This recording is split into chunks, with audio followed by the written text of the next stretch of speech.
Всем добрый день! Как всегда, рада приветствовать вас на своем канале. Меня зовут Олеся.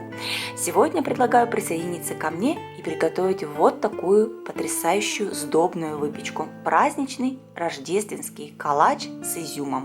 Это просто восхитительная выпечка, не оставит никого равнодушным.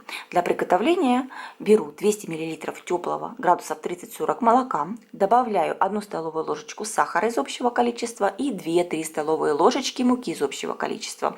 Дрожжи я использую живые, 20 грамм. Если используете сухие, используйте грамм 7-8, этого достаточно. Все тщательно смешиваю и оставляю в теплое место слегка постоять. Прикройте обязательно минут на 15-20 до поднятия шапки. Также потребуется для приготовления 2 яйца комнатной температуры. Общее количество сахара было 80 грамм, ложку использовали в опару.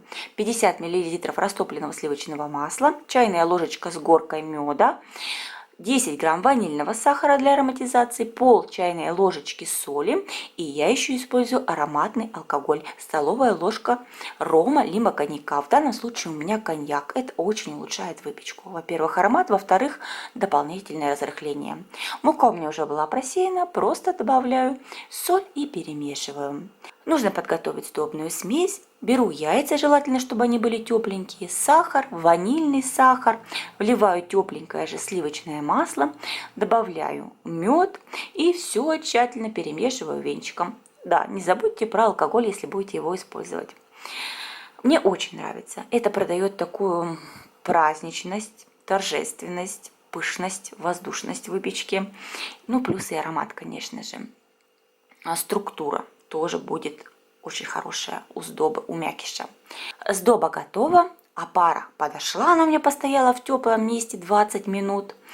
Добавляю к сдобной смеси всю опару и тщательно все взбиваю, перемешиваю венчиком. Почему-то начинающие боятся этого момента, не бойтесь. Подошедшая опара активизировалась, дрожжи заработали. Сейчас мы еще раз все соединим, все насытится еще раз кислородом, и дрожжи с новой силой начнут работать. Частями, порциями вводим муку, чтобы не переборщить. Тесто это не должно быть чересчур твердым, плотным, густым. Поэтому я всыпаю чуть больше половины муки. Она мне уже была предварительно просеяна, конечно же. Перемешиваю просто все лопаткой. Всыпаю остатки муки. Снова все перемешиваю. И такой маленький трюк, маленькая хитрость. Для того, чтобы слишком долго не работать с тестом, не вымешивать, если вы будете это делать руками, как я. Оставьте тесто минут на 10 постоять. Ввели всю муку, все полкило. Перемешали до однородности, прикройте полотенцем и оставьте на столе буквально на 5-7, максимум 10 минут. Клейковина муки набухнет, тесто станет более плотное и с ним будет более удобно потом работать. А поработать с тестом нужно. Я всегда говорю, это улучшает его структуру, делает мякиш очень хорошим, волокнистость, такую вот слоистость придает. Поэтому тесто постояло минут 10 у меня. Я подсыпаю мукой рабочую поверхность и начинаю тесто вымешивать своим обычным стандартным способом. Я его уже не раз показывала. Тыльной стороной ладони растягиваем тесто и сворачиваем рулетом. Переворачиваем, снова растягиваем, переворачиваем и таким вот образом работаем. И самый простой вариант вымешивания – это отбивать тесто. Я люблю эту процедуру. Просто берете тесто, подхлапываете, подбрасываете с силой о стол, второй рукой подхватываете и так раз 20-30 и увидите, как тесто меняет свою структуру, становится более гладкое, более эластичное. Тесто это не должно быть плотное. Не вымешиваем его до глютенового окна, ни в коем случае не нужно здесь этого. Оно должно остаться такое влажное. Я сейчас хорошо показала структуру, что тесто стало после работы, после вымешивания стало более такое гладкое, но оно липнущее, мягенькое, живое должно остаться, дышащее. Выкладываем подготовленное тесто в миску чистую, смазанную, ложечкой буквально чайной растительного масла, смазываем и донышко, и бортики, швом вверх, как всегда, переворачиваем, можно слегка пройтись по тесту, затягиваем и оставляем на расстойку в теплое место. Я буду использовать для начинки калача изюм, у меня примерно грамм 180. Можно использовать любое количество по своему желанию. Форма у меня размером 26 сантиметров. На дно просто защелкнула кусок пекарской бумаги и смазала. Потребуется еще дополнительный небольшой кусочек, грамм 30 сливочного масла для прослойки. И из этого же количества можно использовать немножечко масла и смазать форму. Изюм, кстати, конечно же, нужно хорошо промыть, забыла сказать, и залить кипятком, чтобы он ожил, стал более влажный и сочный. Тесто подходило у меня ровно 1,5 часа, так шикарно подошло. Обминаем, ориентируйтесь по своей температуре. Возможно, вам потребуется час, возможно, 1,5, а может быть и все 2. От часу до 2 часов. Тесто обминаем, работаем с ним нежно, слишком его это тесто не мнем, стараемся, вот просто выбиваем лишние пузыри и нежненько его вот так разравниваем. Делим на 2 равные части. У вас примерно должно получиться по 500 грамм, 490-500 грамм. И каждую часть подпыляем немножечко мукой. Тесто уже такое, как я уже сказала, будет липнущее, оно не будет чересчур такое плотное. Раскатываем в овал. Не слишком толсто, может быть полсантиметра или даже меньше можно раскатывать. Раскатали в овал, и тут нам пригодится вот этот кусочек мягенького сливочного масла. Смазываем слегка маслом и присыпаем сахаром. Само тесто, оно не слишком сладкое, слегка сладенькое. Как такая сдобная булочка, не слишком сладкая.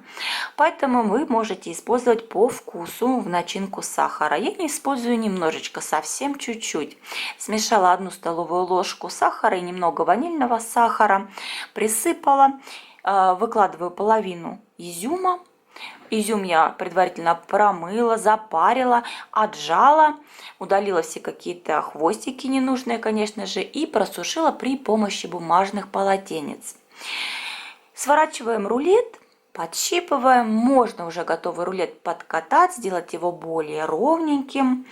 И раскатываем вторую часть теста, поступаем с ней абсолютно точно так же, смазываем мягким маслом, присыпаем сахаром по вкусу. Можно, кстати, этого не делать, это не обязательно, абсолютно. Высыпаем остатки изюма, сворачиваем рулет, подщипываем края.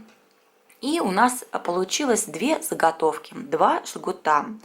Можно просто переплести эти 2 жгута, сделать обычную такую плетенку, выложить ее на лист. А можно делать, как я, вот именно в виде калача, в виде вот круглую форму такую придать. Я подщипываю 2 жгута и переплетаю их между собой и формирую их в круг, в кольцо. Фиксирую кончики, конечно же, чтобы во время подъема не разошлось тесто. Даже если оно разойдется, ничего страшного, можно потом аккуратненько все зафиксировать. Но лучше, конечно же, сделать все сразу. Форма у меня уже была подготовлена. Прикрываю обязательно пленкой и на расстойку не менее чем на 40 минут. У меня расстаивался калач ровно 45 минут. Выпекаем в хорошо разогретой духовке при 180 градусах, поэтому духовку заранее прогрейте. Вот так выглядит хорошо подошедший калач. Я смазываю взбитым яйцом. Можно брать целое яйцо с небольшим количеством молока и соли взбить. Можно 1 желток с 2 столовыми ложками молока, кому как больше нравится. И присыпать, украсить можно верх маком. Духовка 180 градусов.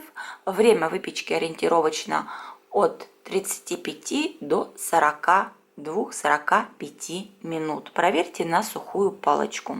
Последние 15 минут я прикрывала бумагой для выпечки, чтобы он чересчур не румянился. Вот он у меня уже даже начал румяниться ближе к концу, поэтому я его прикрыла. Вынимаем горячий калач из формы. Можно горячий смазать немножечко маленьким кусочком сливочного масла, полностью охладить на решетке. Я не дождалась этого момента и показываю вам еще теплый. Посмотрите, какой он шикарный. Он легкий, воздушный. Тесто сдобное, влажное. Кто любит влажное, вкусное, сдобное тесто, это ваш вариант, очень советую. Причем оно получается без длительного вымешивания волокнистым. Оно получается вот такими вот слоями. Если, вот он у меня еще просто горячий, если отламывать вот так кусочки, они просто тянутся слой за слоем, как такое волокно пушистое. Очень вкусная выпечка. Советую попробовать. Вкусных всем калачей. Поддержите меня пальцем вверх. А мы с вами скоро увидимся в следующем видео. Всем пока. Удачи!